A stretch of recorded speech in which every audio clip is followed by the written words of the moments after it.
आज पल्लवी जल्दी उठ गई क्योंकि आज का दिन उसके लिए बहुत महत्वपूर्ण था।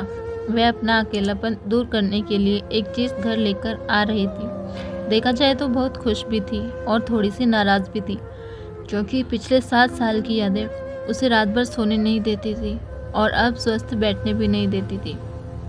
चाय का कप लेकर वह गैलरी में आकर बैठी और गुजरा हुआ कल उसके आंखों के सामने आने लगा। बेटा, तुम्हें ऐसे नहीं जानना चाहिए था। शादी होने के बाद उसे अंत तक निभाना चाहिए था। ऐसा ही समझो कि तुम्हारा नसीब ही खराब है। कोई क्या करेगा। अगर माँ बन सकती तो बात ही अलग होती। मैं माँ नहीं बन सकती, इसमें मेरी क्या गलती है? यह सब मेरे हाथों में है। क्या माँ नहीं बन सकती मतलब मैं इंसान नहीं हूँ क्या? मेरी कोई फीलिंग्स नहीं है क्या? मिनट मिनट में मेरा अपमान करने वाले, मेरा जीना मुश्किल करने वाले लोगों के साथ मैं ज़िंदगी कैसे बिताऊं? वह जो कहेंगे वह सुनना। पल्लवी और माँ की यह सब बातें चालू थी, तब पापा आए। यह देखो बेटा, मैं तो एक कपड़े की दुकान पर काम करता था। अब उम्र हो गई है तो कोई काम भी नहीं देता है, और तुम्हारा भाई अभय परदेश में अपने गृहस्थी में मगन हो गया है। तुम कहती हो तो मैं तुम्हारे ससुराल वालों से बात करता हूँ, पर तुम अपने ससुराल वापस चली जाओ, ऐसा मुझे लगता है।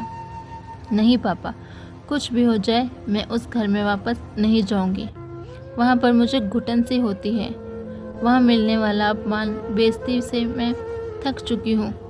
शादी से पहले मेरे पैरों पर खड़ा रहना चाहती थी, पर मेरी ग्रेजुएशन होते ही आपने मेरी शादी करवा दी।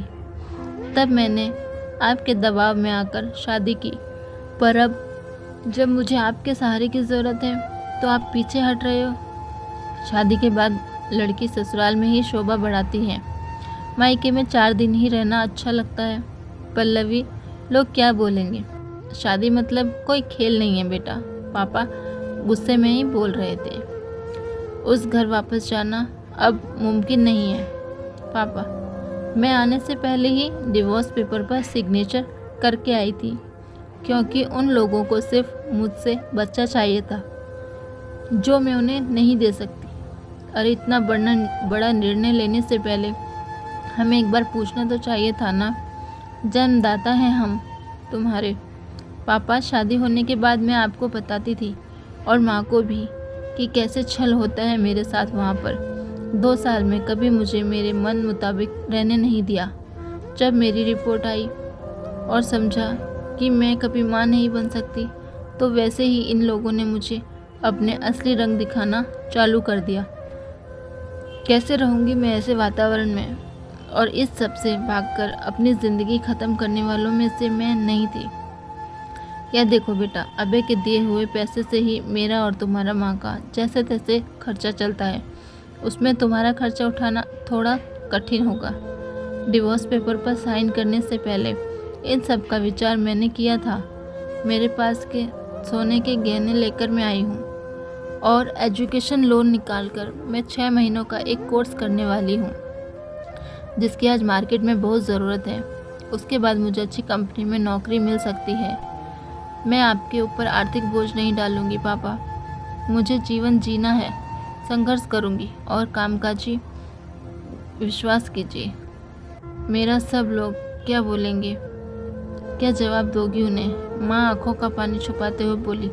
माँ बोलती थी कि वक्त आए तो सच क्या है बोल देना चाहिए। जब मुझसे ससुराल में जानवरों की जैसा बर्ताव हो रहा था, तब कहाँ गए थे ये लोग?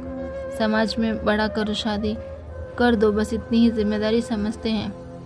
बेटियों को बड़ा करके योग्य पढ़ाई देकर खुद के पैरों पर खड़ा करना, यह माता पिता की ही जिम्मेदारी होती है, ताकि आगे जाकर कभी खराब हालत हो तो उसे इस्तेमाल कर सके।